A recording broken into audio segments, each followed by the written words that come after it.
যে সমস্ত দাবি দেওয়া আপনারা তুলেছেন সচিবালয়ে ঢোকার এবং বের হওয়ার পাশ সম্পর্কিত, এটা আপনারা যদি লিখিত দেন, যেহেতু সচিবালয়ের নিরাপত্তার দায়িত্বে কিছু কর্মকর্তা কাজ করেন, পুলিশের একজন আজকে লেভেলের কর্মকর্তা আছে, একজন ডেপুটি সেক্রেটারিও আছে, আর এখানে যেহেতু রেগুলার আমাদের মাননীয় প্রধানমন্ত্রী অফিস করেন, সব মিলিয়ে আমাদের নিরাপত্তা ব্যবস্থাটা একটু স্ক্রুটিনি করতে হবে। অবশ্যই আপনাদের দাবি দেওয়া সবকিছুই যৌক্তিক এবং এগুলো মেনে নেওয়ার ব্যাপারে কোনো আমাদের সংকোচ নেই। তবে প্রক্রিয়া করতে হবে, এটার অনুমতি দেওয়া আছে।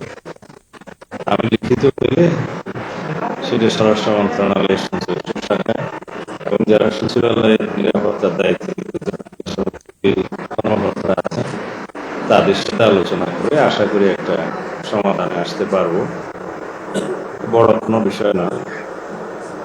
আর মাননীয় তথ্যমন্ত্রীর সাথে আজকে আমার কথা, একটা বৈঠক হওয়ার কথা, তার সাথে আমি শেয়ার করব। তিনিও আমার কাছে কিছু বিষয় তুলে ধরেছিলেন যে সচিবালয়ে যারা কভার করে বিভিন্ন ইলেকট্রনিক এবং প্রিন্ট মিডিয়া, তাদের পাশের বিষয়ে কি হবে। আমি একটা পরামর্শ দিয়েছিলাম যে এখানে সাংবাদিক পরিচয়ে সবাই আসতে পারে, সেটা ডিফারেন্ট ইস্যু। সচিবালয়ে যারা কভার করবে বিভিন্ন মিডিয়া থেকে, মিডিয়া হাউস থেকে, ইলেকট্রনিক এবং প্রিন্ট মিডিয়া থেকে, সেটা সেই সমস্ত মিডিয়া হাউস, ইলেকট্রনিক এবং প্রিন্ট মিডিয়া বা অনলাইন মিডিয়া, তারা যদি তাদের তালিকাটা দেয় যে তাদের মিডিয়ার কোন সাংবাদিক সচিবালয়ে কভার করবে, প্রতিনিধিত্ব করবে, তাহলে সুবিধা হয়। একটা তালিকাও থাকে, রেসপন্সিবিলিটিও থাকে। সেই ক্ষেত্রে আমার মনে হয় নতুন করে একটা তালিকা সেই পদ্ধতি অনুসরণ করে মিডিয়া হাউসগুলো থেকে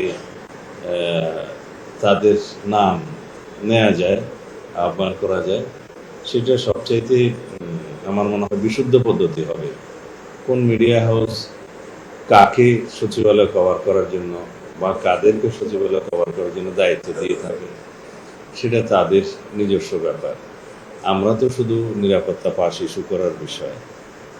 সেটা তাহলে পরে উভয় পক্ষে আলোচনা করে মাননীয় তথ্যমন্ত্রী একটা পদ্ধতি বের করবেন। এখন পর্যন্ত যেভাবে চলছে এটা অস্থায়ী অ্যাডক ভিত্তিতে সবকিছু চলছে বলে আমার মনে হয়। আপনাদের মধ্যে একটা শৃঙ্খলা তখন আসবে। আর যে বিষয়টা বলা হয়েছে যে প্রেস ক্লাব অতি সন্নিকটে, আপনারা যেহেতু প্রেস ক্লাবে এটা খানাপিনা বা দুপুরের আপনারা লাঞ্চ খাওয়ার একটা সুযোগ আছে সাবসিডাইজড প্রাইসে, খুব সম্ভবত প্রেস ক্লাবের সাথে সেটা আপনাদের এই সুযোগটা অবশ্যই দিতে হবে, যাতে এই গেটটা ব্যবহার করে আপনারা আসা যাওয়া করতে পারেন। 5 নাম্বার না, আমাদের একটু পরীক্ষা নিরীক্ষা করে দেখতে হবে, কারণ এখন ঠিক এই পাশে মন্ত্রী পরিষদ ভবন, এখানে মাননীয় প্রধানমন্ত্রী অফিস করেন। এখন ওনার সিকিউরিটিটা আগে দেখতে হবে, তারপর সচিবালয়ের নাম্বার অফ জার্নালিস্ট কত থাকবে কভার করে জিনিস সেটা দেখতে হবে।